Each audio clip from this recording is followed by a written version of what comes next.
Vous vous souvenez forcément de cette vidéo.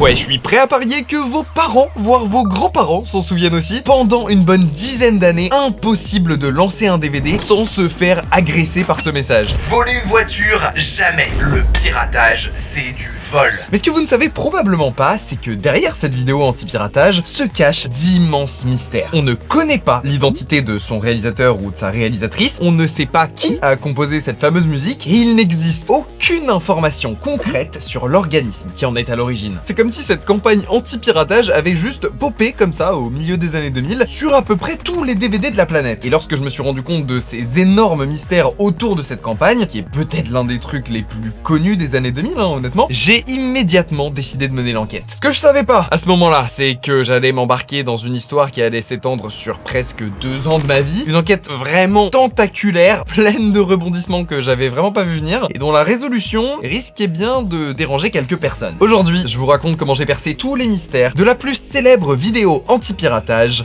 Au monde.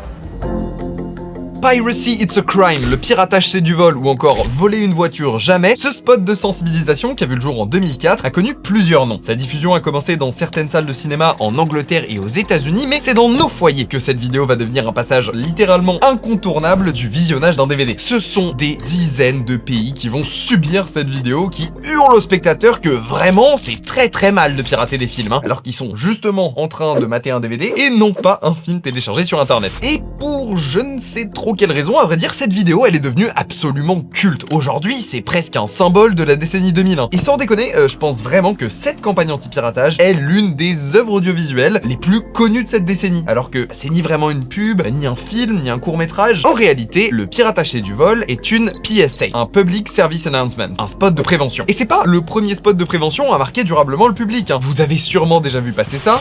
Stop it. Get some help. Ou encore ce truc-là. This is your brain. This is drugs.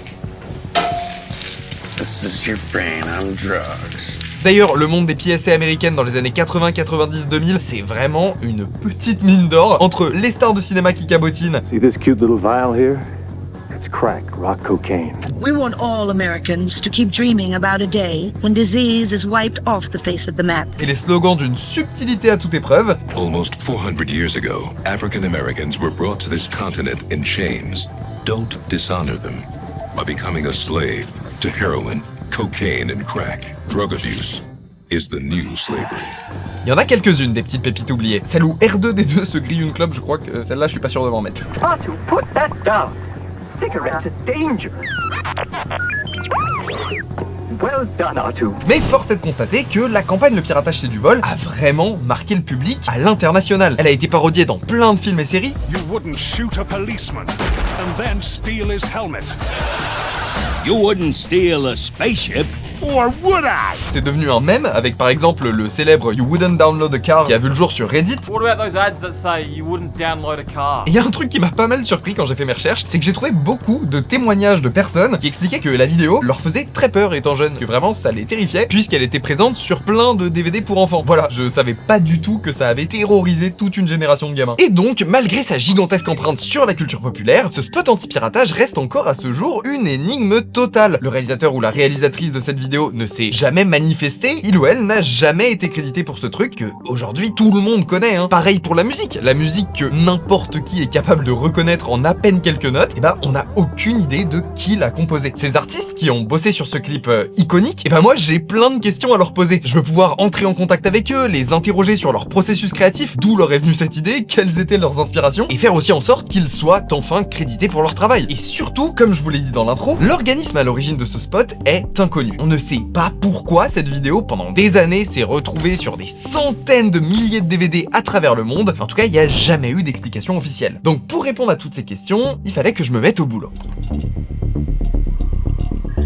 Et comme toute personne un peu curieuse sur un sujet, j'ai commencé tout simplement par la page Wikipédia de Piracy It's a Crime. Page Wikipédia qui, on le verra plus tard, est remplie d'informations erronées, incomplètes, enfin bref, vous allez voir que c'est pas là qu'on va trouver les informations les plus intéressantes, mais que voulez-vous, il faut bien commencer quelque part. Donc, sur Wikipédia, on apprend que ce spot est le fruit d'une collaboration entre 3 organismes chargés de veiller au respect du droit d'auteur. Le premier, The Intellectual Property Office of Singapore, ou IPOS, qui est une agence publique dépendante du ministère de la Justice de Singapour. Le deuxième, la Federation Against Copyright Theft, ou FACT, en Angleterre, et la Motion Picture Association, ou MPA, aux États-Unis. FACT et la MPA sont, elles, 2 agences privées financées par de gros acteurs des industries créatives, comme par exemple les studios de cinéma. Et on retrouve cette information aussi sur IMDb. La première chose à faire est donc de contacter les responsables de la communication de ces 3 agences pour leur demander ce qu'ils savent, tout bêtement. J'envoie donc un mail à la MPA, à FACT et à IPOS, et là, j'attends que quelqu'un me réponde.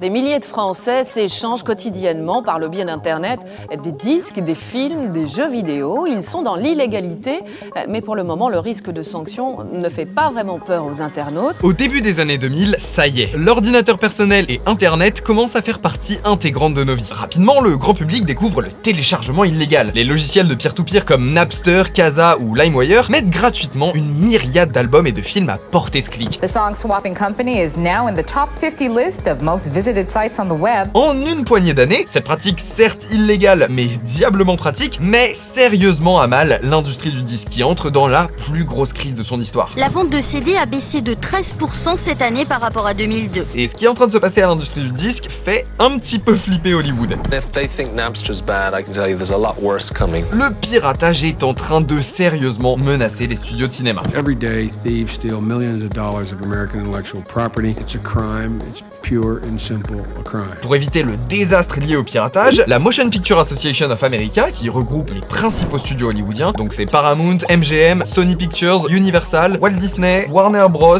et 20th Century Fox, part donc en guerre contre le piratage. Amende stratosphérique, partenariat avec le FBI, installation de caméras dans les salles de cinéma pour détecter les enregistrements illégaux. Jack Valenti, le président de la MPA, ne lésigne pas sur les moyens. Jack Valenti, vous avez probablement déjà vu sa tête sans le savoir. My greatest achievement as head of the MPA is I survived. Et croyez-moi, la vie de Jack Valenti est assez dingue pour qu'on y consacre une petite parenthèse. Il commence d'abord sa carrière comme publicitaire pour des grands groupes pétroliers, et c'est durant ces années qu'il se lie avec le sénateur Lyndon Johnson. Quand Johnson se présente aux élections présidentielles en tant que vice-président de John Fitzgerald Kennedy, c'est Jack Valenti qui est recruté pour s'occuper de toutes leurs relations presse. La suite de l'histoire, vous la connaissez, le duo Kennedy-Johnson gagne l'élection présidentielle, et 3 ans plus tard, lors de l'assassinat du président Kennedy, Jack Valenti est lui aussi présent à Dallas. Et on peut d'ailleurs l'apercevoir sur la mythique photographie représentant Lyndon B. Johnson prêtant serment à bord de Air Force One. C'est lui là, il est juste là. Valenti continuera d'assurer les relations presse du président Johnson jusqu'en 1966, date à laquelle il prend la tête de la Motion Pictures Association of America. En tant que président de la MPA, Valenti mettra en place le fameux système de classification des films, créé pour informer les parents des contenus à caractère sexuel ou violent inadaptés aux enfants. The rating board members who are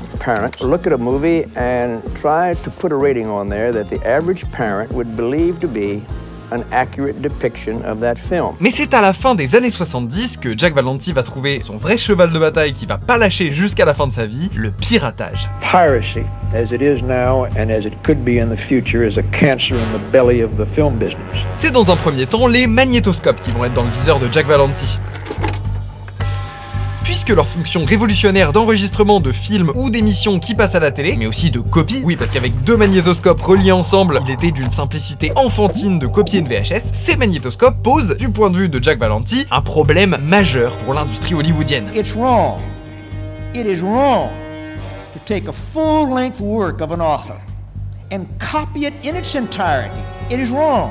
Il ira même jusqu'à expliquer devant le Congrès « Le magnétoscope est aux producteurs de cinéma américain et aux spectateurs ce que l'étrangleur de Boston est à une femme seule chez elle. » Bon, ce qui manque dans cette analyse, c'est déjà du tact. Ce que Jack Valenti n'a visiblement pas vu venir, c'est les immenses rentrées d'argent générées par la vente et la location de VHS dans les années 80-90. Des rentrées d'argent qui ont été rendues possibles grâce à l'arrivée du magnétoscope dans tous les foyers américains. À la fin des années 90 et au début des années 2000, rebelote. Jack Valenti va agiter une forme de panique morale pendant plusieurs années autour du piratage sur internet. Il rapproche systématiquement le piratage au crime organisé, au terrorisme et à la traite humaine, rien que ça. Encore une fois, je dis pas que le piratage ne posait pas un sérieux problème pour l'industrie à cette époque-là. Alors je peux pas vous donner de chiffres précis parce que toutes les études sur le sujet se contredisent, mais on parle de potentiellement plusieurs milliards de manques à gagner pour les studios, et ça en seulement quelques années. Non, le problème c'est plus la rhétorique alarmiste et disproportionnée autour du piratage qui est vraiment pas hyper honnête quoi. Et c'est donc à cette époque de guerre contre le piratage qu'est né le spot qui nous intéresse aujourd'hui, le piratage c'est du vol. Et d'ailleurs, pour revenir à notre sujet, les 3 agences, MPA, Ipsos et Fact, ont répondu à mon mail, donc c'est trop bien, j'ai eu une réponse de leur part, mais toutes les 3 m'ont répondu grosso modo la même chose. Les 3 agences assument pleinement avoir participé à la diffusion de ce spot, donc elles ont communiqué dessus à l'époque, elles ont œuvré pour que la vidéo soit diffusée dans différents pays, mais le problème c'est qu'elles nient toutes avoir été à l'origine de la création de la vidéo.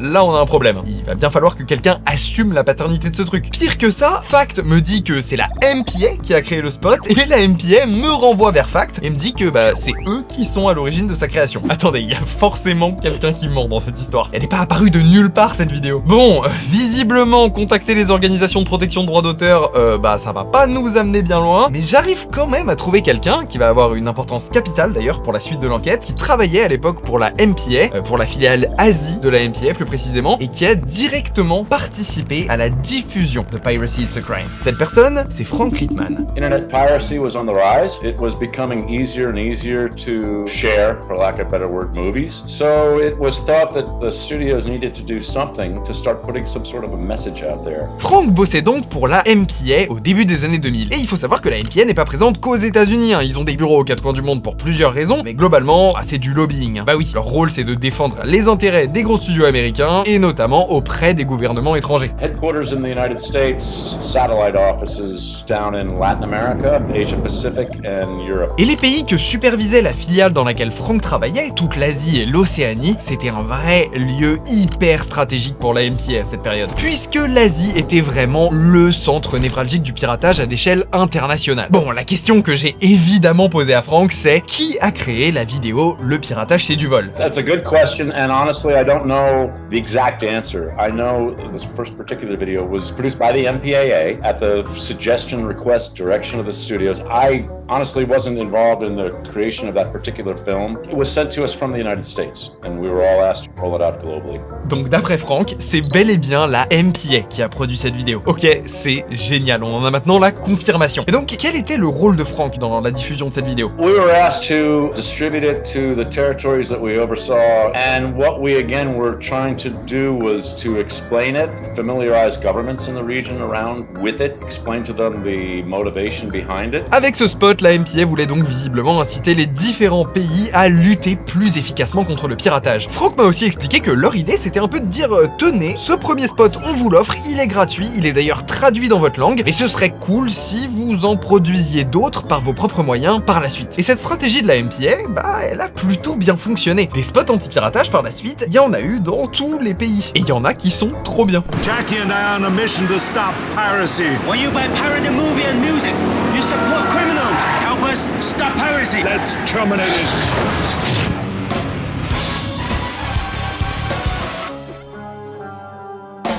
Hey boss, this copy I sell, very good one.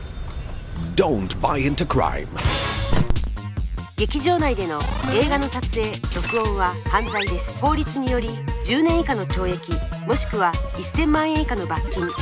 不審な行為を見かけたら劇場スタッフまでお知らせください。ノーモア映画泥棒。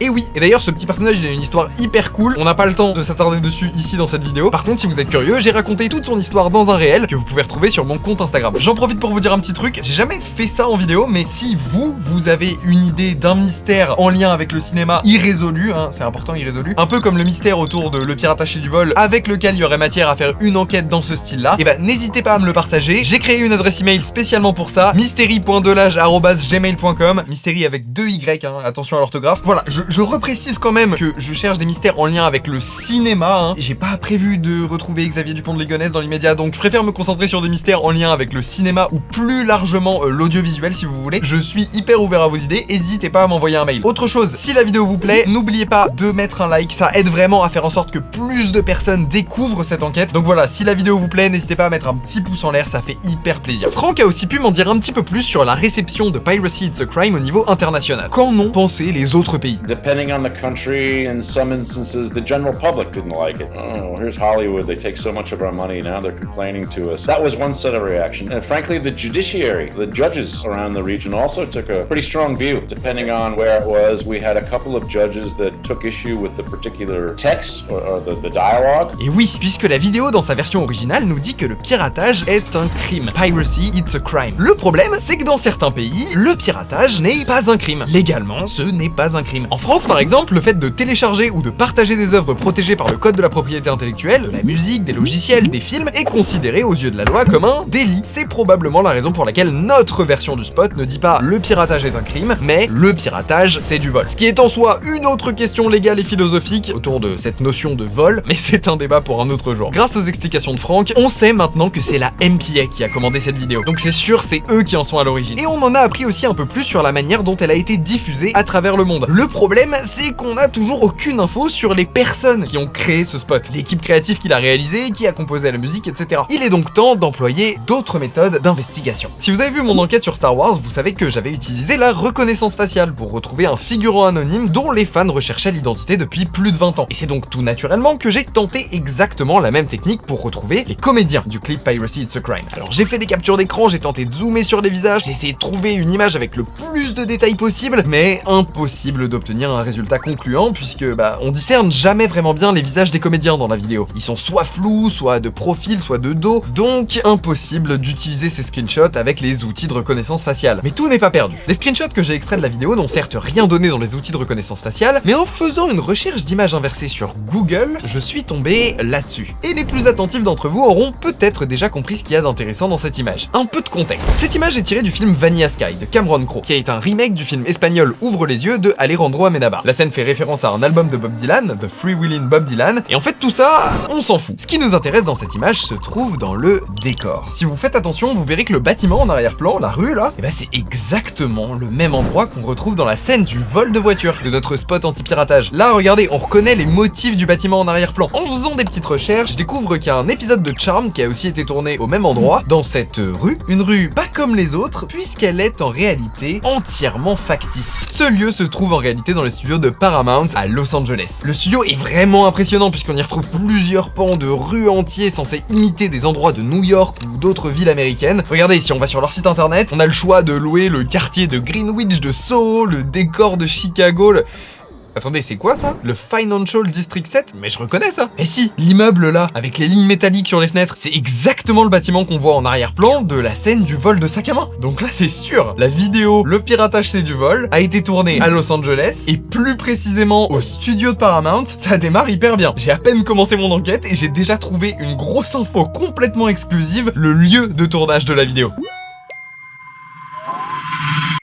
Ouais, juste après cette découverte, je vais recevoir un mail. Bonjour Nicolas, mon nom est Christophe Wilson. Je t'écris en tant que journaliste pigiste pour différents magazines. Je travaille actuellement sur un article à propos du film Piracy It's a Crime. Dans le cadre de mes recherches, j'ai contacté Frank Rittman. Il m'a dit que tu travaillais aussi sur ce spot et que tu l'avais également interrogé. Drôle de coïncidence. Aussi, je me dis qu'il serait malin de savoir si nous avons le même angle journalistique et si nos travaux ne vont pas se chevaucher. Là, quand je reçois ça, je suis carrément flippé. Ça veut dire qu'il y a un journaliste français en plus qui bosse sur le même sujet que moi. Est-ce que lui aussi, il essaye d'identifier les personnes qui sont responsables de la création de cette vidéo? Je vais pas vous cacher que quand je reçois ça, je suis hyper inquiet à l'idée de me faire voler mon sujet. Donc, Christophe et moi, on décide de s'appeler.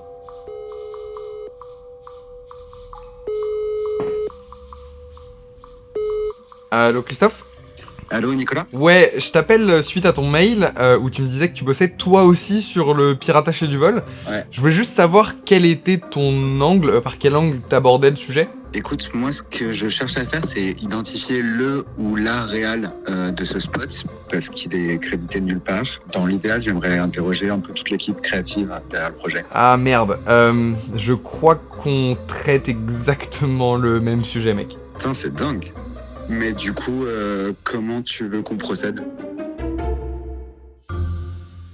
Bon, quand Christophe m'a dit qu'il essayait lui aussi de percer tous les mystères derrière ce spot, j'ai flippé. On s'était jamais parlé et pourtant on bossait tous les deux sur la même enquête. Donc, qu'est-ce qu'on a fait? Est-ce qu'on a décidé de mettre nos recherches en commun ou de tout simplement chacun faire notre enquête dans notre coin? Je vais évidemment vous raconter tout ça, mais vu que cette enquête elle a pris quand même 2 ans de ma vie et que c'est peut-être le plus gros sujet que j'ai jamais traité en vidéo, j'avais envie de marquer le coup. Alors je me suis un peu creusé la tête, je me suis dit qu'est-ce que je pourrais faire pour accompagner la sortie de cette enquête et j'ai essayé de trouver un truc que moi-même j'aurais envie d'avoir. Vous commencez à le savoir, j'ai un petit kiff pour les casquettes. Et c'est comme ça qu'est née cette petite merveille, enfin même ces 2 petites merveilles puisqu'il y a la version française et la version anglaise. Et donc si vous le souhaitez, vous pouvez commander dès maintenant votre casquette exclusive Le Piratage c'est du vol sur mon site cameflex.fr. Je suis trop content d'avoir vraiment été au bout du délire et d'avoir fabriqué ces trucs là. J'ai tout fait pour vous proposer un accessoire qui soit bien fait, bien conçu, pas trop tape à l'œil non plus. Il y a même des rêves jusque dans l'étiquette de la casquette. Donc j'espère vraiment que ça va vous plaire et j'ai trop hâte de vous croiser dans la rue avec les casquettes. Et en bonus, pour chaque commande passée sur le site Cameflex, vous recevrez un de ces 3 stickers holographiques au hasard. Pareil, je me suis donné pour vous faire des goodies un peu sympas. Regardez, il y a un trou dans celui-ci. Et sur celui-ci, il y a le site internet qu'on voit dans la vidéo. Je remercie d'avance toutes les personnes qui vont s'en procurer parce que c'est évidemment un super moyen de soutenir la chaîne et de soutenir mon travail. Donc pour acheter une casquette, dont les stocks sont d'ailleurs assez limités, hein, normalement c'est pas prévu qu'on fasse un restock. Donc si vous en voulez une, je vous conseille quand même de la commander maintenant. Et ça se passe sur mon site cameflex.fr. Et d'ailleurs, j'en profite pour remercier le partenaire de cette vidéo sans qui la création de ma boutique en ligne n'aurait pas été possible, Odoo. Odoo, c'est la plateforme que j'utilise depuis presque 1 an maintenant pour gérer ma boutique en ligne cameflex.fr. Grâce à Odoo, je me suis occupé de plus de 1500 commandes sur mon site, donc je peux vous assurer que l'outil est plus qu'efficace. Créer son site internet, gérer ses produits, fixer ses prix, organiser les livraisons, ajouter la TVA, avec Odoo, toutes ces opérations deviennent un jeu d'enfant. Donc pour ce qui est gestion de boutique, je vous le dis, c'est testé et approuvé. Mais Odoo, ce n'est pas que ça, c'est bien plus qu'un outil pour créer des sites web ou des boutiques en ligne. Odoo, c'est un logiciel de gestion tout en un, offrant aux entrepreneurs une gamme de plus de 45 applications permettant de simplifier la gestion de leur entreprise. Comptabilité, facturation, signature de documents, inventaire et j'en passe, tous les outils professionnels dont vous avez besoin se retrouvent centralisés au même endroit. Et l'immense avantage d'Odoo, c'est que la première application est gratuite à vie. Donc vous pouvez par exemple ouvrir dès aujourd'hui votre site e-commerce gratuitement grâce à Odoo et passer à un abonnement payant plus tard lorsque votre entreprise aura évolué. En plus de ça, Odoo fait les choses bien pour vous aider à vous lancer en vous offrant gratuitement un nom de domaine personnalisable pendant 1 an. Merci à Odoo d'être le partenaire de cette enquête, c'est grâce à eux que je peux faire ce genre de vidéo ambitieuse. Je vous encourage à aller faire un tour sur mon site cameflex.fr pour voir ce qui est possible de créer avec Odoo et pour vous procurer une casquette exclusive Le Piratage c'est du vol. Et il y a aussi le Blu-ray de Marquis qui est dispo sur mon site, enfin bref. Ah, et pour revenir à l'enquête, vous vous demandez peut-être ce qu'on a fait, Christophe et moi du coup. Et bah, on a décidé de travailler ensemble. Ça sert à rien d'enquêter chacun de notre côté, il vaut mieux qu'on unisse nos forces pour éclaircir ce mystère le plus rapidement possible, avant que quelqu'un d'autre nous pique l'idée. Mais ce que je me dis à ce moment-là, c'est que si on est 2 à avoir eu l'idée quasiment au même moment, c'est peut-être qu'on tient un très bon sujet. Et donc par la suite, on va commencer à vraiment s'activer.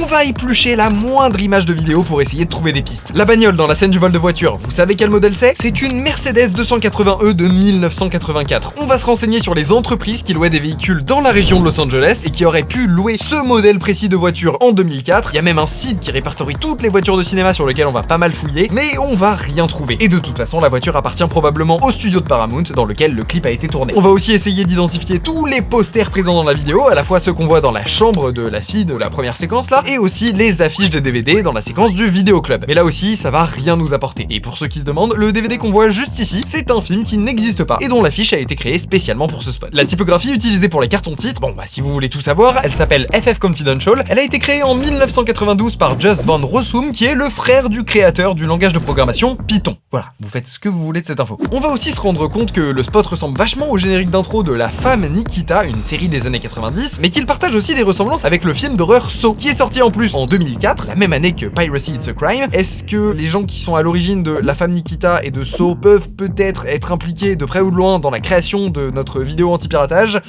On a même tenté de contacter différents organismes comme la DVD Copy Control Association ou l'ALPA en France, mais toutes ces pistes n'ont absolument rien donné de concluant. On est bloqué là. En fait, il faut qu'on arrive à retrouver des techniciens qui ont bossé sur cette vidéo. Et pour ça, il y a peut-être une technique qui pourrait fonctionner. Il y a un site qui est très utilisé dans le milieu de l'audiovisuel pour montrer son travail sur internet. Ce site, c'est Vimeo. Sur Vimeo, il y a des milliers de monteurs, de motion designers, d'artistes effets spéciaux, même de comédiens qui publient leur bande démo. Et avec cette info en tête, je me dis, tiens, si on tapait Piracy It's a Crime dans Vimeo pour voir ce qui sort. Qui sait, peut-être qu'un membre de l'équipe technique du spot a pu l'ajouter à sa bande démo.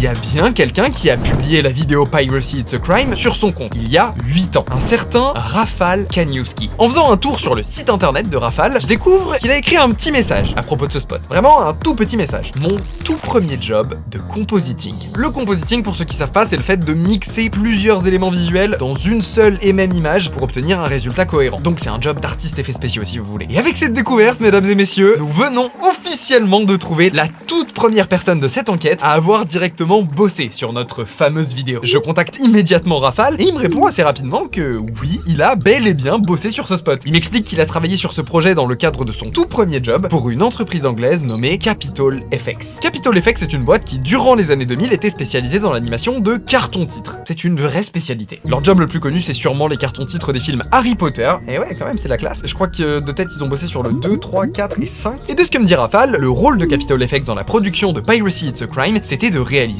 tous les cartons-titres traduits dans toutes les langues du spot anti-piratage. Et là, moi, à l'époque, je me dis, mais c'est fou, quelle avancée majeure dans l'enquête. Ouais, en fait, pas tant que ça, parce que Christophe et moi, on a contacté des dizaines et des dizaines d'employés de l'époque de Capitol FX. Pour vous dire, on a même réussi à parler aux anciens patrons de la boîte. Certains se souviennent avoir bossé sur le spot, pour d'autres, leurs souvenirs sont un peu plus vagues, mais personne, pas un seul ex-salarié de Capitol FX n'a été capable de nous donner des infos sur la société de production américaine qui les a recrutés pour ce projet. Et c'est assez normal à vrai dire. C'est un job qui a duré quelques semaines seulement, ça remonte maintenant à plus de 20 ans, et des jobs de ce style, les employés de Capitol FX, ils en voyaient passer des dizaines par an à l'époque. Donc on peut pas leur en vouloir de pas se souvenir de tout. Mais il y a un truc qu'on n'arrive pas à comprendre avec Christophe dans cette histoire, c'est pourquoi les cartons-titres de cette vidéo, qui est une prod américaine, ont été faits par une société anglaise à l'autre bout de l'Atlantique. Malheureusement, pour l'instant, on n'aura pas de réponse à cette question. La piste Capitol FX est donc un autre cul-de-sac. Mais on peut pas abandonner cette enquête en si bon chemin. Il y a un truc dont je vous ai pas vraiment parlé depuis le début de cette vidéo, c'est qu'il existe en réalité deux versions du spot Le piratage c'est du vol. La première, c'est celle qu'on connaît tous, avec la meuf dans sa chambre en train de télécharger un film sur son PC. Mais la deuxième version varie légèrement. On y voit deux femmes en train d'acheter des DVD sur un stand à la sauvette, et le message de fin de vidéo c'est « Acheter des films piratés, c'est du vol ». Je vous avais dit que les outils de reconnaissance faciale n'avaient pas fonctionné sur les comédiens de la vidéo, parce que on discerne jamais vraiment bien leur visage, mais sur cette deuxième version, les choses sont un poil différentes. Sur quelques frames, vraiment sur genre 2-3 images quoi, on aperçoit très vite fait le visage d'une des comédiennes. Bon, c'est pas de la 4K Ultra HD, mais faut faire avec ce qu'on a. Je vais rechercher ce visage via plusieurs outils de reconnaissance faciale, je galère un peu, et là je tombe sur un résultat qui me paraît plutôt cohérent. J'ai bien l'impression que c'est elle. Cette femme, on va l'appeler Véronica C. Elle a une page IMDb dans laquelle elle est créditée sur plusieurs petits rôles de films ou de séries télé au début des années 2000. Elle correspond parfaitement au profil qu'on recherche, une actrice qui essayait de percer comme ça au début des années 2000, contrainte de prendre des petits jobs de figuration ou des petits rôles dans des pubs pour gagner sa vie. Donc évidemment, on essaye de contacter cette personne pour qu'elle nous en dise plus sur la production qu'il a engagée en 2004 pour tourner ce spot, mais malgré plusieurs relances, elle n'est jamais revenue vers nous. Peut-être qu'elle a tout simplement pas envie d'aborder cette partie de sa carrière. Bref, cette piste aussi, c'est un cul-de-sac. Avec Christophe, on se laisse pas abattre et on décide de se mettre à retourner LinkedIn. Ouais. On sait que cette vidéo, elle a été faite d'une manière ou d'une autre par quelqu'un qui bossait à la MPA. Même s'il nie en être à l'origine, on se souvient de leur mail dans lequel il me disait que c'était Fact qui avait réalisé cette vidéo, mais nous, on sait que ça vient d'eux, Frank Rittman nous l'a confirmé. Et du coup, on a contacté des dizaines et des dizaines et des dizaines de profils LinkedIn qui mentionnaient juste avoir travaillé pour la MPA pendant les années 2000. Certains ex-employés de la MPA sont revenus vers nous, mais ils n'avaient aucune information sur le spot Le piratage et du vol. Beaucoup d'autres ne nous ont tout simplement pas répondu. Le nombre de vents qu'on s'est pris, c'est complètement ouf. C'est la première fois dans toutes mes vidéos YouTube, dans toutes mes enquêtes, que je galère autant à trouver des réponses. Pourquoi personne ne nous répond? Ils cachent quoi la MPA? Un secret d'État? Bon, personne voulait nous répondre visiblement, donc on a décidé de reprendre contact avec l'une des seules personnes qui avait bien voulu nous parler, Frank Rittman. Hi Frank, how are you? I'm good, Nicholas, how are you? Je lui ai expliqué qu'on était un peu en train de galérer galéré et qu'on aurait bien besoin d'aide, mais surtout je lui ai demandé s'il avait une idée de la raison pour laquelle personne ne semblait vouloir communiquer avec nous. It may be that nobody remembers, it may be that they're just too busy and they don't care to help you. I think there's probably also a natural suspicion. You know, you guys are documentarians, you're coming around, you're asking questions. It's the sort of natural human reaction to be a little bit defensive. These guys, why are they asking these questions, you know? Mais il y a forcément quelqu'un sur cette terre qui était là à l'époque et qui connaît la vérité derrière ce spot. Yeah, there would have been some individuals at the time, sure. Yeah. It didn't just come out of thin air. You know, whether they did that in-house, so to speak, or whether they reached out and hired somebody to do it for them, I really don't know. I wouldn't have been involved at that level. Yeah. Mais avant la fin de notre discussion, Franck m'a suggéré de m'adresser à quelqu'un qui pourrait peut-être avoir des infos. Marta Grudka. Marta, she may or may not, you know, have more answers for you. I really don't know.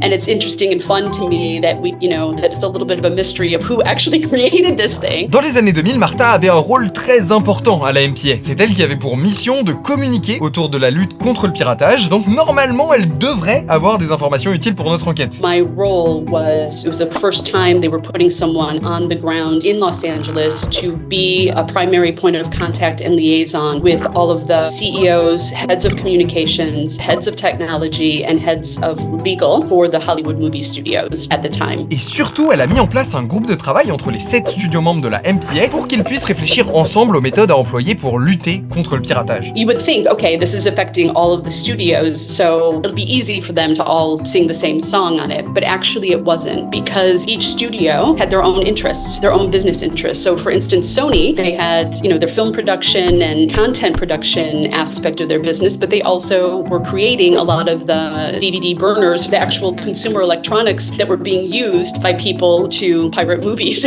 So the value of the PR Council was multifaceted. Number one, we could all help educate all of the studios, executives, top to bottom, about new ways that we were going to be talking about piracy, get them all on board. And then we also could pool our resources so that we could have in-kind contributions. These are some of the biggest media companies in the world. So we could do things like build new websites, create little videos and trailers, etc., etc. Donc c'est forcément lors de ces réunions auxquelles tous les représentants de studios participaient qu'a vu le jour le célèbre spot Le piratage c'est du vol. These meetings would go on for hours, because you're going through not only very heavy technological innovations, but you're also then going through law, legal, as well as then we were doing focus groups. So sometimes you'd be at the studios and we'd bring in real people and kind of get their points of view. At the MPA, a lot of my time was spent in those conference rooms. Mais il y a un problème, c'est que Marta, elle a quitté la MPA juste avant la création de Piracy It's a Crime en 2004. Malgré tout, elle a pu m'en dire un peu plus sur le contexte dans lequel ce spot a été conçu. It would have been, one of the studios would have initiated it. It would have been in those committee meetings that we would have come up with it. Là, je me suis dit, puisqu'on sait que le spot a été tourné chez Paramount, est-ce que ça voudrait dire que c'était Paramount qui était en charge de sa création? Marta m'a donc mis en contact avec les anciens représentants des différents studios. J'ai essayé d'en joindre plusieurs jusqu'à ce que l'une d'entre eux accepte enfin de me parler.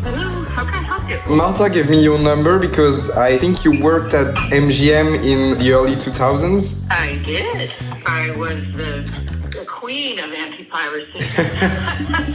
My name is Laura Thunberg. I worked at MGM Studios for about 10 years. I was MGM's representative on the MPAA Anti-Piracy Board. I left the studio when the studio sold, and I ended up a couple years later doing some consulting with LimeWire, which some people might find ironic. Laura Thunberg était responsable de la lutte anti-piratage pour MGM, et elle se souvient très bien de cette vidéo. It is kind of funny when you look at that video. You wouldn't steal a car. Yeah, you would. Et ce que j'ai appris grâce à Laura, c'est que c'était pas forcément simple entre les studios pendant les réunions du groupe de travail de la MPA. The anti-piracy committee was pretty spicy.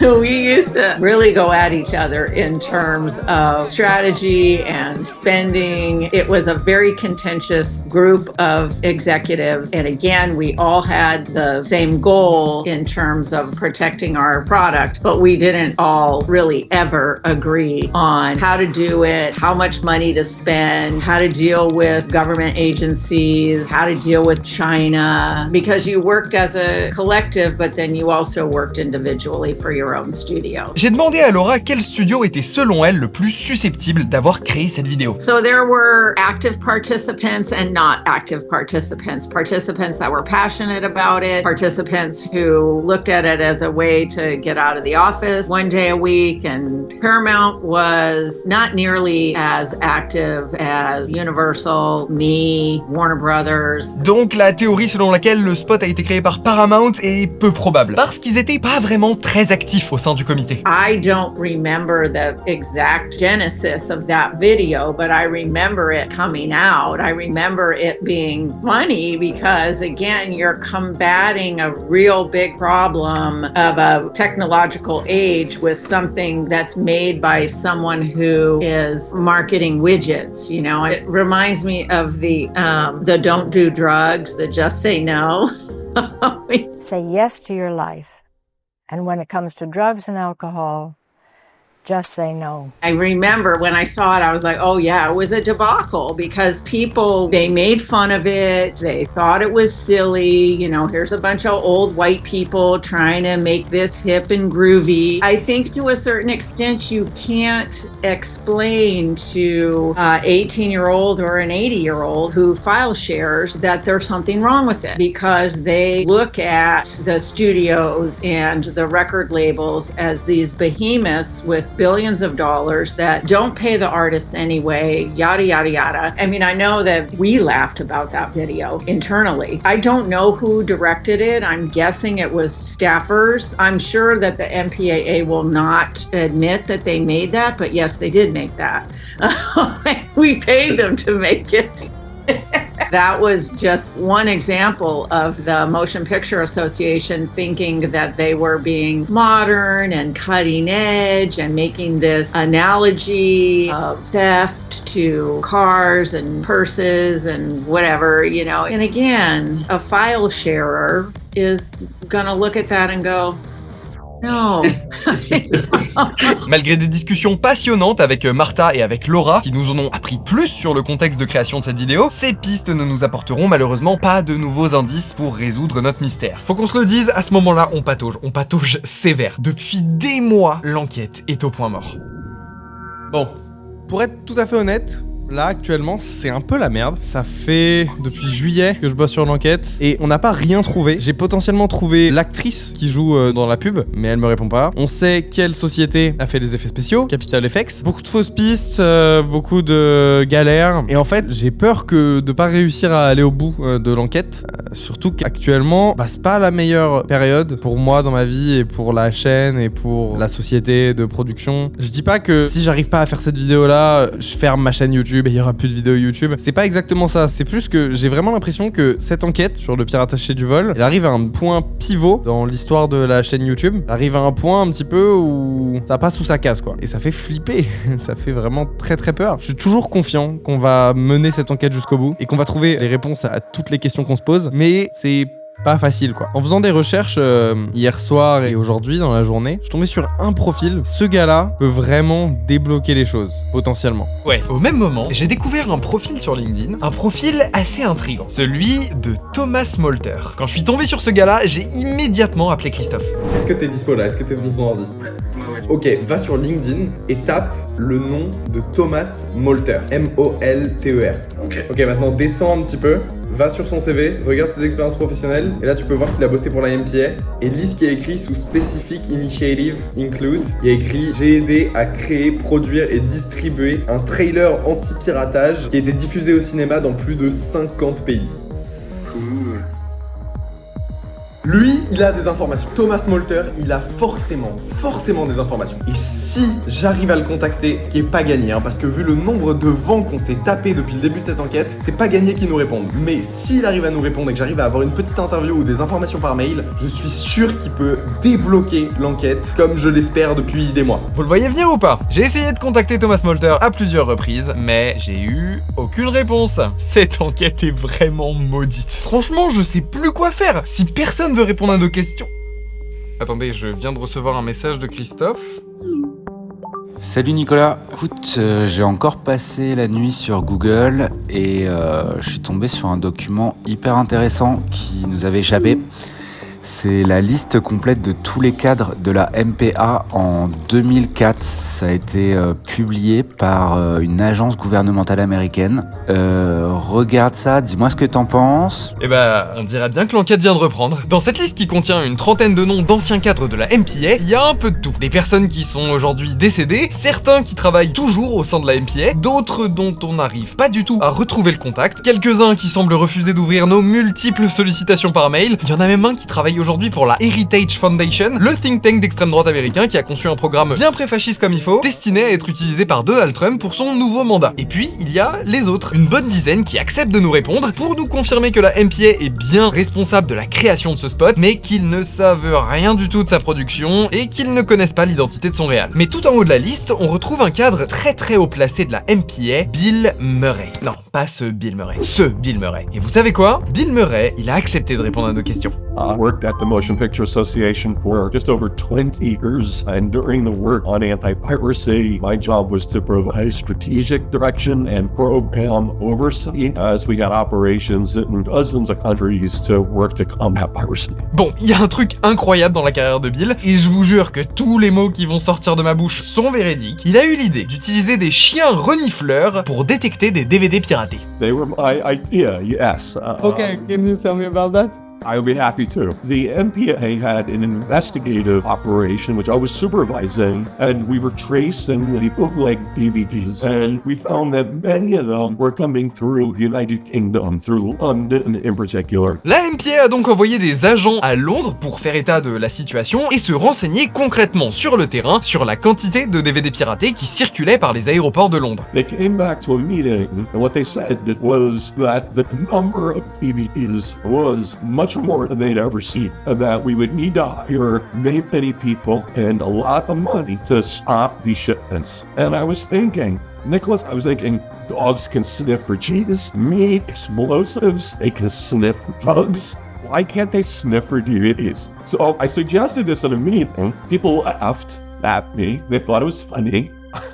I said, no, I'm very serious. Et cette idée, bien que très farfelue, n'est pas irréalisable. Vous le savez peut-être pas, mais les DVD sont recouverts d'une très fine couche protectrice de plastique extrêmement pure pour que le laser puisse passer à travers et lire les informations. So it's a special type of plastic. It's optical grade polycarbonate, much like in your eyeglasses. It's not something that is typically used because of its unique properties and its expense. Et donc, ils ont entraîné deux chiens, deux labradors, Lucky et Flo, à sniffer des DVD dans les aéroports. There's a poster right there, Lucky and Flo, which I kept from the movie days. We sent them around the world and we demonstrated their effectiveness. Lucky and Flo are the world's first ever DVD sniffing dogs.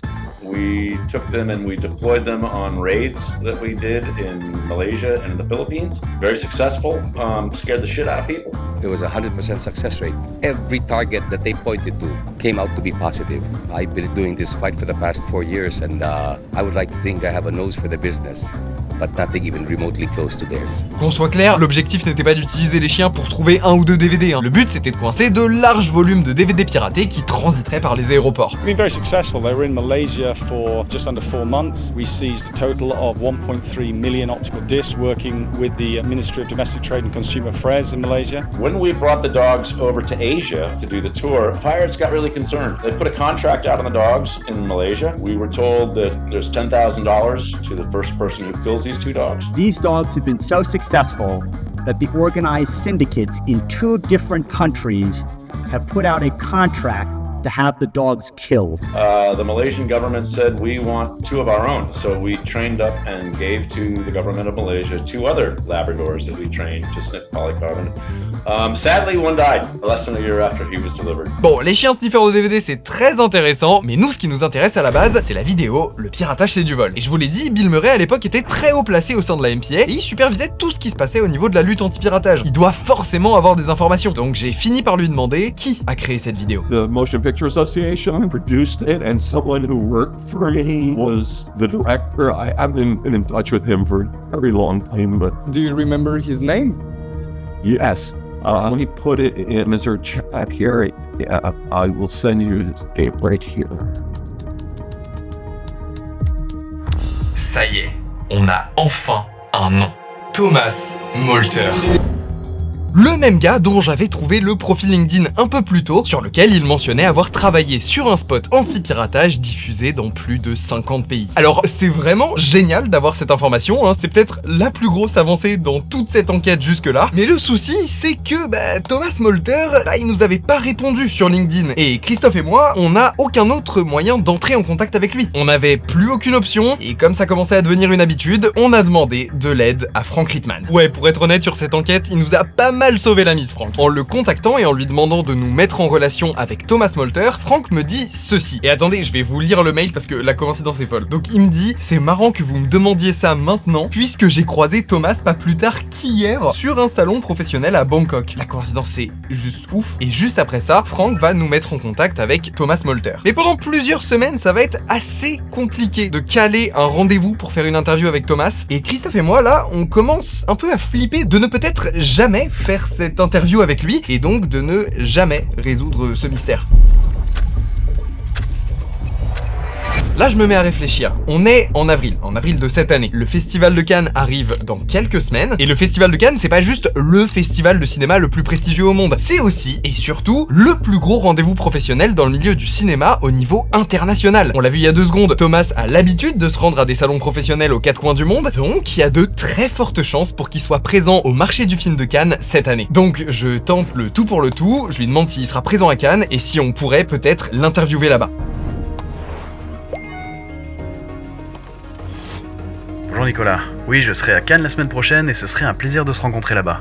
Ni une ni deux, je fais mes bagages et je pars pour le Festival de Cannes avec Tom, mon co-animateur sur le podcast Caméflex. Si vous connaissez pas, c'est un podcast hebdomadaire qui sort tous les jeudis sur lequel on revient sur les films qui font l'actualité. Donc si vous aimez suivre l'actu ciné, je vous encourage à aller suivre ça. On arrive donc à Cannes et après de très longues semaines d'attente, je rencontre enfin Thomas Molter. So, my first question is, are you the creator of the Piracy It's a Crime video? I wouldn't say I was the creator because it was a community effort, a joint effort between the 7 major studios at the time, the exhibition community, and the MPAA. It was a very global event, but it was definitely a coordinated effort. For the MPA, I was the grand coordinator, put it that way, with the studios. Bon, malheureusement, Thomas Molter n'est pas le créateur/réalisateur de Piracy It's a Crime. Donc notre enquête n'est pas terminée. Mais déjà, rien que dans cette première réponse, on a des informations super intéressantes. Thomas nous explique donc que ce spot a été réalisé en collaboration entre la MPA, ça on le savait déjà, les 7 plus gros studios hollywoodiens qui sont représentés par la MPA, ainsi qu'un autre acteur dont on avait jusque-là jamais entendu parler, la National Association of Theatre Owners, qui a depuis été renommée Cinema United, et qui est une organisation regroupant des dizaines de milliers d'exploitants de salles à travers le monde. Voilà, donc rien qu'avec ça, on peut mettre à la poubelle toutes les infos qu'on avait trouvées sur la page Wikipédia de Piracy It's a Crime. Fact et Hippos n'ont pas du tout participé à la création de Piracy It's a Crime, ce sont ces organisations qui sont à l'origine du spot. Donc déjà là, on vient de résoudre l'un des plus gros mystères qui entoure cette vidéo, mais on ne sait toujours rien de sa production. It's a long time ago, but there's some memories, of course. It took about a year to develop the concept and the message, because it's not that easy to create a message that you think is going to stick with consumers, especially younger consumers. We wanted to create a trailer that would be in front of all the movies releasing in theater and later on DVD in as many countries and languages as we could do to give the common message. So we did focus groups, we did research, we did surveys, in collaboration with the Exhibitor Association, which was called NATO at the time domestically. And we had this initiated, and I think about, my memory serves me right, I think it was 10 countries around the world, including the United States, where we interviewed various people about their perceptions on piracy, what do they think about it, and all that information came in, we analyzed and came up with a simple message that piracy, it's a crime, it's stealing. And then from there, we then worked with one of the studios, the member companies at the time, In-House Creative Services, and they volunteered their services to help create the trailer. So the production, the writing, casting, all of that was managed by the In-House Studio Creative Services. Thomas nous confirme donc ce que Martha nous avait expliqué. Toute la prod de ce spot a été réalisée en interne au sein de l'un des 7 studios membres de la MPA. Et le studio en question, c'est Warner Bros. Yeah, it was creative services through Warner Brothers, that's right. Et en fait, c'est complètement logique que ce soit Warner Bros qui soit occupé de cette vidéo. Capitol FX, la boîte qui a réalisé les cartons-titres traduits dans toutes les langues, et bah c'est une boîte qui, avant ça, avait réalisé les cartons-titres de Charlie et la chocolaterie, des films Harry Potter comme on l'a vu, de Batman Begins, des films produits par Warner Bros. Warner avait donc l'habitude de bosser avec Capitol FX pour la création et la traduction de cartons-titres, et donc ils ont fait appel à la même boîte pour Piracy It's a Crime. Et puisque j'avais maintenant toutes ces réponses, j'en ai profité pour discuter avec Thomas de la direction artistique du spot. We wanted to know a bit about the influences behind the video. We noticed that it looked a bit like the horror movie Saw from 2004. Oh, I see what you're saying, yeah. You mean the thematic and the setting and the style?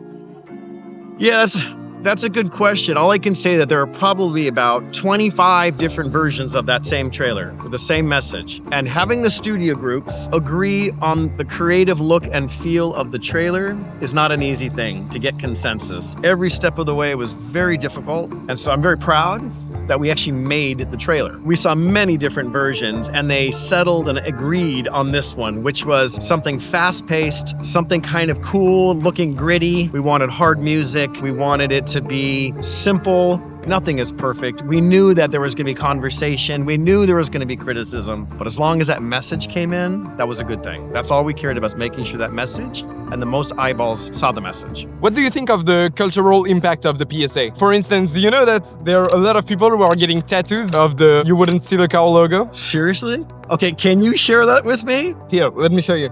That to me is entered the cultural zeitgeist. That's great. That is hysterical. And you just Googled that. Yeah. I am going to look that up. That is very, very funny. I knew it was going to be in theaters. I knew it was going to be on DVDs. I haven't thought about it too much after because I was busy working with other stuff until you approached me. And then I thought, okay, I haven't thought about this trailer in a long time. And then to hear that it impacted, I don't know how old you are, but you're a lot younger than I am. I mean, we're here in France and you're French and you remembered this video or this trailer. And to hear that it had that impact, I'm incredibly proud of it because that means it worked. That means the message was out and people are talking. People are getting tattoos. Okay. A little odd, but I think that it worked. That means that message hit. I just cannot believe that it's still being talked about 20 years later. Mais en 2004, Thomas a quitté son job à la MPA pour aller bosser pour un studio de cinéma. Et il a quitté la MPA à peine 2 mois avant le lancement du trailer. I left at May 2004. That's right. That's right. And then it was launched that summer. But here's the thing. I still worked on it because I wanted to see it and wanted to see it on screens everywhere. So even though I had changed jobs, I was still part of making sure it was launched the right way. That was one thing I wanted to make sure was done. Tiens à remercier du fond du cœur Combini et en particulier Arthur Sios, grâce à qui on a pu avoir accès à ce lieu, à cette plage pour tourner l'interview. Et sinon, le reste de notre séjour au Festival de Cannes, j'avoue, c'était sympa.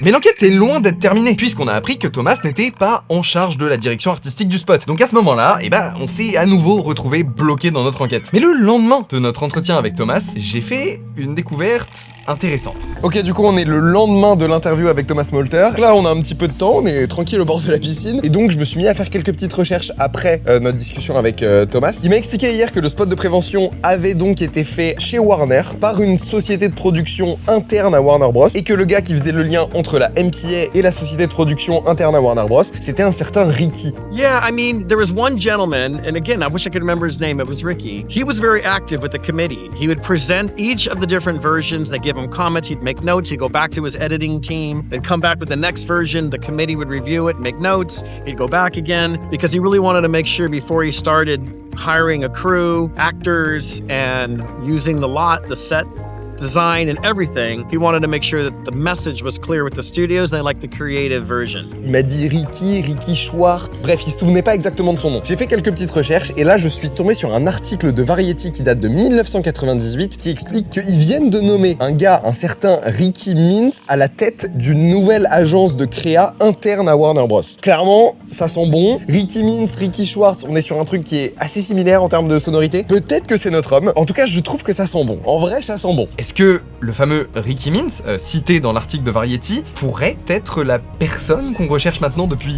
2 ans, le gars derrière Piracy It's a Crime? Il y avait qu'un seul moyen de le savoir.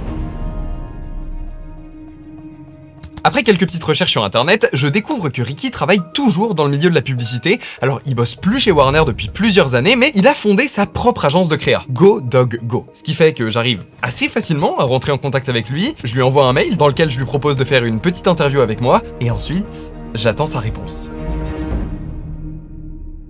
Il y a une question qu'on a le droit de se poser, c'est est-ce que le spot Piracy It's a Crime était la meilleure réponse à apporter au piratage en 2004 ? Pas vraiment, hein, on va pas se mentir. Son message est un peu maladroit, sa présence au début de chaque DVD était un peu lourde et intrusive, et il est même probable que le spot ait davantage contribué à faire connaître le piratage et à le rendre cool qu'à vraiment en dissuader la pratique. Et le bon côté des choses, c'est qu'aujourd'hui, le spot fait partie de la culture populaire. Il a marqué toute une génération, et à en croire l'intensité du relais médiatique des articles qui abordent le sujet, on peut se dire qu'au fond, le public, il l'aime bien, ce spot de prévention. Le piratage au début des années 2000, il était inévitable en fait. Rappelons que c'est à cette période où sortaient des films comme Pirates des Caraïbes, Harry Potter, la prélogie Star Wars, Le Seigneur des Anneaux, les films Spider-Man, X-Men, Matrix, Shrek, L'Âge de Glace. On est à un moment où l'industrie propose aux spectateurs une quantité monstrueuse d'énormes films avec des campagnes marketing massives. This is enormous, it's huge. Mais on le sait, le spectateur lambda, lui, il a pas forcément les moyens d'aller au cinéma 15-20 fois chaque année et de dépenser des 1000 et des cents dans l'achat ou la location de DVD. Donc on peut aussi considérer que c'était à l'industrie de s'adapter et de proposer une solution aux consommateurs. Companies that create very powerful demands for their products need to make sure that they meet consumers someplace where consumers want. You cannot dictate everything to consumers. Au lieu de repenser son modèle de distribution, Hollywood a d'abord répondu par la répression. Procès contre des particuliers, spots de prévention un peu déconnectés, etc. etc. Et l'offre des studios était tellement attractive, tellement alléchante qu'il était nécessaire de proposer une alternative. Et figurez-vous que cette alternative, elle a bel et bien existé. Ça, c'est la page sur laquelle vous tombiez à partir de 2002 quand vous tentiez de vous connecter à MovieLink. MovieLink, c'était l'un des tout premiers services de vente et de location de films à la demande. Pour vous donner une idée, Netflix ne se lancera dans la VOD qu'à partir de 2007, 5 ans plus tard. La société est née de l'impulsion de 5 studios hollywoodiens, Paramount, Universal, MGM, Sony et Warner Bros, chacun possédant 20% des parts de la société. Alors pourquoi ça a disparu? Parce que oui, MovieLink n'existe plus. C'est quoi, ça a pas marché? C'était trop en avance sur son temps? This was the early 2000s. Broadband had just come into homes. You could connect your computer to the internet, but you certainly could not get to a television. Wi-Fi was not sufficient to deliver a movie from your computer to your television. Dites-vous qu'on est même avant l'utilisation courante du câble HDMI, donc il y avait vraiment pas moyen de regarder les films sur sa télé. So this service was pretty much relegated to computers and to computers from users that had broadband. Donc ouais, le service qui n'était disponible qu'aux États-Unis n'était pas très utilisé. We probably had, I don't know, maybe somewhere between 50,000 and 100,000 users. That was it. A movie cost something like $3.99 to rent a movie, and we also had the ability to buy the movie. And I forget exactly what the price was, maybe $20 or something like that. Ce service n'a duré que quelques années et a finalement été revendu en 2007. We ended up selling MovieLink to Blockbuster, who then, in theory, had the chance to be both an online and offline service, but they didn't make it. They went out of business. Mais je sais pas si on peut dire que MovieLink a été un échec, puisqu'il a rempli son objectif pour les studios qui l'ont fondé. Ça a été leur première incursion dans le monde de la VOD, c'était très en avance sur son temps, et ça a permis de déblayer le chemin. So it was an early service intended to be early by the studios in order to kind of get a leg up on what we all saw would be coming, which is kind of today's situation where you have internet connectivity to all kinds of screens. It initiated the delivery of movies, proved it could be done with very good quality, and we had a business model that is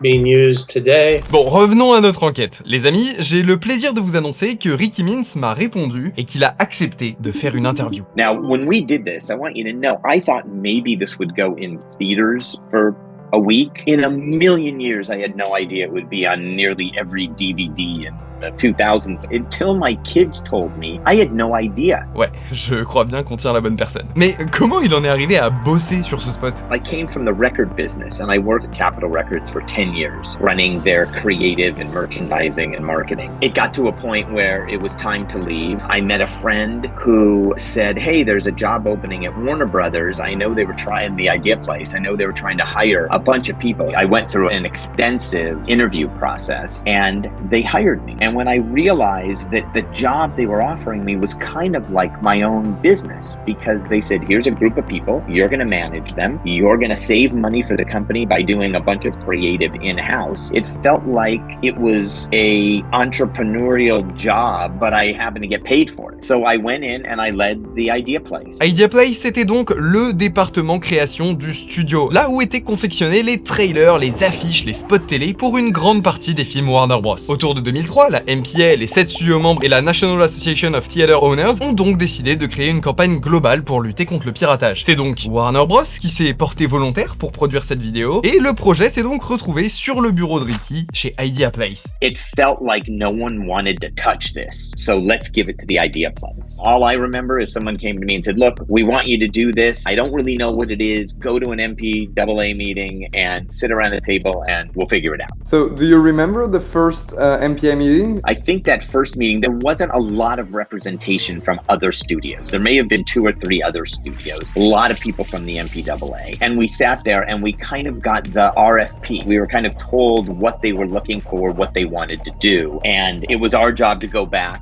come up with a bunch of ideas, and then come back a second time and pitch them. And I brought a writer with me because the 2 of us used to write everything. It was, 7 studios in the MPA, and they all had to weigh in on it, which is the best way to do creative work. There's no better way than having 50 people weigh in and vote on things. So we really had to think about the fact that, one, how do you convince people that they shouldn't download free movies? That in itself was crazy. But we had to really think about who we were talking to and the time. Did it need to be cool and edgy, or did it need to be, Taskmaster or older adult telling you don't do that or I'm going to slap your hand? We had to really think about ideas. And what was funny about it was this idea, piracy is a crime and you shouldn't, kind of mirroring stealing big things with stealing a movie, was our first idea. We're going to pitch this idea. This is the idea to pitch. And I remember as we pitched, there were several more studios represented around the table. And we pitched 2 or 3 ideas, this being one of them, this being the one we want. And everyone said, okay, you're on the right track, but let's go back and think of other ideas. And as crazy as this sounds, I think it was a year of going back and forth with different ideas. This was kind of a fun project because I knew it would never happen. There were way too many cooks in the kitchen for an idea to ever come out. And the funny thing is the whole thing came full circle. The last time we met with everyone, they all said, what was that first idea you did? I think we like that. And all of a sudden I started getting everyone going, that's it, let's do it. We went back to what we had said originally and everyone went for it. À partir de ce moment-là, la prod du spot de prévention a été lancée. Le tournage a commencé et d'ailleurs, Ricky nous a bien confirmé le lieu de tournage du spot, les studios de Paramount. So totally confirm that. It was the Paramount backlot. The lot probably afforded us the ability to shoot all the different scenes, whether it was in a video store or a car or a purse being stolen, whatever, in a cafe. I think we had all of that at hand to shoot. Donc on n'est pas peu fiers d'avoir fait ces petites découvertes nous-mêmes quasiment 1 an auparavant. Mais après le tournage, Ricky et son équipe vont avoir encore beaucoup de boulot sur le spot. When we shot it, it just felt normal. And we needed to do something to make it not feel normal. So we shot it and then we took it back to the Idea Place and we went through a bunch of different graphics and a bunch of different music, as I remember. And I think we really changed it dramatically from how it was originally shot to get the feeling that we were looking for. We decided to go a little edgy with it because it just felt like the time. He told me he wanted a gritty, he wanted a cutting edge, rock video kind of look. First thing I did was the graphics, and that went fast. I just got something that looks like a graffiti kind of, and instead of making smooth graphics like most people, I just made it really erratic and in your face, and I put a lot of grain on it, and I tried to make it gritty, that's all. Lui, c'est Scott Hellman. Il était donc graphiste et artiste VFX pour Idea Place à l'époque, et c'est lui qui a apporté cette touche un peu dark et agressive, et qui a designé tous les textes et les animations de la vidéo. Besides all the graphics, I also created the look for it. Ricky and I created the look for it. I went into color correction, I really pushed the whites, I got rid of a lot of saturation, I put the blacks down. I just tried to create almost like a rock video. What I do is I added a lot of grain to it, and I added film noise to it. I tried to really gritty it up, but he would say, well, let's fuck it up. That's what we did to it. We just fucked it up to make it look nasty and gritty. J'ai aussi pu discuter avec Terry Paul, le monteur du spot, qui avait d'ailleurs précédemment bossé avec Saul Bass sur les génériques d'intro de Casino et Le Temps de l'Innocence, et ça c'est très très stylé. Boy, that was quite a few years back. I was a creative editor at Idea Place. We were the in-house advertising agency for Warner Brothers. My normal job was cutting TV spots and trailers for our new movies. The MPAA piracy video came along. We had a variety of footage that we were playing with. We were trying to come up with something that had a cool look to it, that was accessible to people, not just some man saying don't do that, you know. So we tried to do something with some spirit and some attitude. Et d'ailleurs, vu qu'on est sur la partie graphique, il faut qu'on parle d'un truc. Il y a quelques mois, vous avez peut-être vu passer cette news qui a été reprise par des centaines et des centaines de médias à travers le monde, expliquant que la typographie de Piracy It's a Crime aurait elle-même été piratée. L'information vient d'un utilisateur de Blue Sky qui a analysé un fichier PDF de l'époque trouvé sur le site piracyisAcrime.com, et dans les métadonnées du document PDF, il a découvert que la typo utilisée était X-Ben Ruff, un clone de FF Confidential, la typo originale créée par Just Van Rossum en 1992, et après cette découverte, les médias se sont empressés de titrer que la typo du spot de prévention était une copie pirate utilisée sans autorisation. Et avec Christophe, on s'est dit qu'on allait pas faire les choses à moitié, donc on a essayé de clarifier cette histoire. Parce qu'après notre interview, Scott m'a envoyé ce mail. Hey Nicolas, j'ai cherché la vidéo sur Google et je suis tombé sur des articles disant que nous avions utilisé une police piratée. Les polices que j'avais sur mon logiciel Flame Inferno étaient censées avoir été vérifiées et approuvées par Warner Bros. Nous avons toujours été extrêmement attentifs à ne jamais utiliser d'éléments non approuvés. Nous n'aurions jamais utilisé le travail d'un autre artiste sans son autorisation et son aval créatif. Cela va tout simplement à l'encontre de tous les principes qui nous sont chers. Si jamais nous avons effectivement utilisé une police non approuvée, ce qui est possible, j'imagine, même si cela me paraît très improbable, je ne peux qu'en demander pardon et t'assurer que c'était totalement involontaire. Après avoir reçu ce mail de Scott, on a décidé de creuser un peu. On est même allé interroger les anciens dirigeants de Fond, la société qui vendait les licences de la typo FF Confidential, qui ont été très sympas d'ailleurs, et malheureusement, on ne peut pas confirmer que la typo a bien été utilisée légalement. Mais vu les process habituels de validation dans les studios comme Warner Bros, ça paraît extrêmement peu probable qu'ils aient utilisé cette police d'écriture sans payer de licence. Mais surtout, et je pense que c'est l'élément le plus important pour débunker toute cette histoire, c'est que le site là, piracyisAcrime.com, sur lequel a été trouvé le document PDF contenant la police d'écriture volée, et ben figurez-vous qu'il a rien à voir avec le spot Piracy It's a Crime. Le site a été créé par une organisation de protection de droits d'auteur anglaise. La MPA, Idea Place ou les autres organisations à l'origine du spot n'ont rien à voir avec ce site web. Alors oui, ils utilisent un logo similaire, mais c'est même pas le même nom. Piracy is a Crime, c'est pas la même chose que Piracy It's a Crime. La news qui a fait énormément de bruit il y a quelques mois, elle se base uniquement sur ce document PDF qui n'avait aucun lien avec la production du spot. Donc ça, c'est pour la typo. Et selon moi, toute cette histoire de fonds piraté, ça me paraît très improbable. Mais Scott m'a aussi envoyé autre chose par email. Des photos montrant des récompenses reçues pour la création du spot. Ricky was very much into entering our work into competition for awards. Anytime I did something, you know, or anybody in our company did something that we were all really happy with, he would submit it. And so consequently, Scotty, Ricky, myself, we all had shelves of awards in our offices, you know. Et ça peut vous paraître insignifiant ou pas très important cette info, hein, que la pub ait gagné des prix, c'est pas une info essentielle. Mais si vous regardez attentivement, vous verrez que sur les trophées, on peut lire quelque chose de très intéressant. Downloader. Et oui, ça c'est une découverte assez folle. Ce spot ne s'appelle donc pas le pirate haché du vol, You Wouldn't Steal a Car ou je ne sais quoi d'autre. Son nom officiel, c'est bien Downloader. Yeah, that's right, Downloader. I do remember that. Yeah. I didn't until you just said it. Et Ricky m'a aussi confirmé cette info, l'info du titre Downloader, par écrit. Yeah, we go through so many projects in a year. It's like, okay, that's done, moving on. Let's go make the trailer for Joanna Man or whatever it was. Honestly, dude, it was a Thursday or Friday. It was just another day to us. You know, we did so much of this kind of stuff. Yeah. I'm just completely surprised anybody gives a shit about it. I'd forgotten about it for quite a while. I did decide yesterday that I'm going to put it on my resume. Before you called, it was so far away from my mind. I never even thought of it until Ricky called me yesterday. My kids, I have 29-year-old twins, and I had no idea that this affected them in any way, but every DVD movie they ever watched had this commercial on it, and they told me it was part of their culture growing up, and had no clue that I was part of the making and writing of it. I'd forgotten all about it until, I don't know, 5 years ago, my daughter brought it up, and I was like, oh, you know who wrote that, by the way? And she was kind of amazed. It's nice being a hero for a second with your kids, you know? So that in itself made my day. I have been a stand-up comic. I've sold TV shows. I've sold movies. This is easily the piece of material that has been seen the most by everybody. All the things I've created, it's this PSA.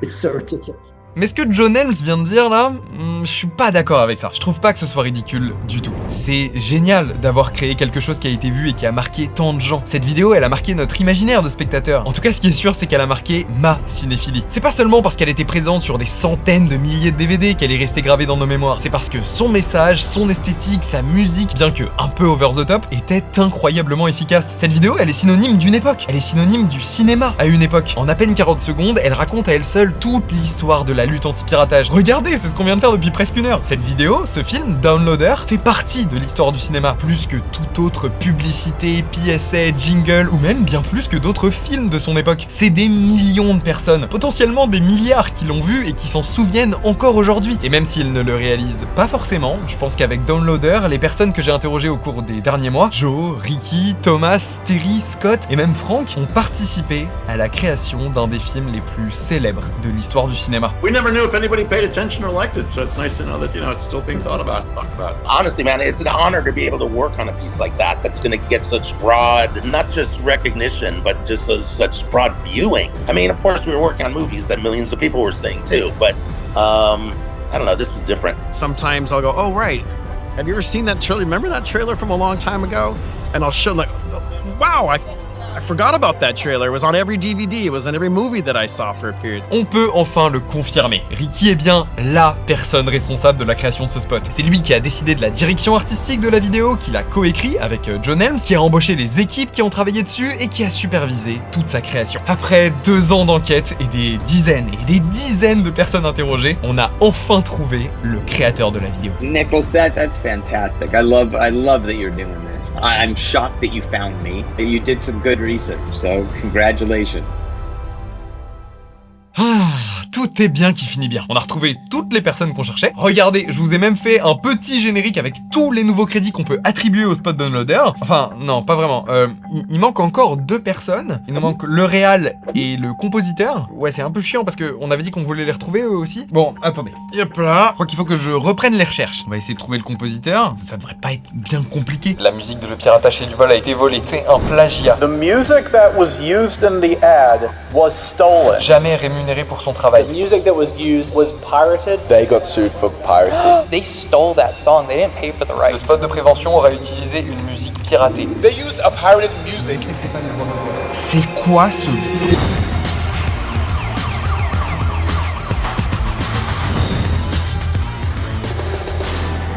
Et oui, cette enquête sera en 2 parties, j'espère que ce premier épisode vous a plu, et si c'est le cas, je pense que vous allez apprécier la partie 2, enfin j'espère. Abonnez-vous à cette chaîne si vous voulez pas la louper quand elle sortira. En attendant, Christophe et moi, on sera en live ce soir pour parler de l'enquête, pour débriefer un peu tout ça. On va pouvoir vous en raconter un peu plus sur nos recherches, sur les fausses pistes qu'on a rencontrées, etc., etc. Si vous avez des questions à nous poser, ou si vous voulez juste venir bavarder, ça se passe sur twitch.tv/nicodelage, ce soir à partir de 17h. N'oubliez pas que si vous voulez vous procurer une de ces merveilleuses casquettes, vous avez juste à vous rendre sur le site cameflex.fr. En attendant la partie 2, je vous propose de découvrir une autre enquête qui m'a pris plusieurs années aussi. Comment j'ai passé 4 ans à essayer de retrouver un film oublié, qui est d'ailleurs l'un des films les plus bizarres de l'histoire du cinéma, mais vous verrez ça dans la vidéo. J'espère que la vidéo va vous plaire, et j'espère que cette enquête sur le piratage chez Duval vous a plu, hein. Vraiment j'ai tout donné. On se retrouve très vite, ciao.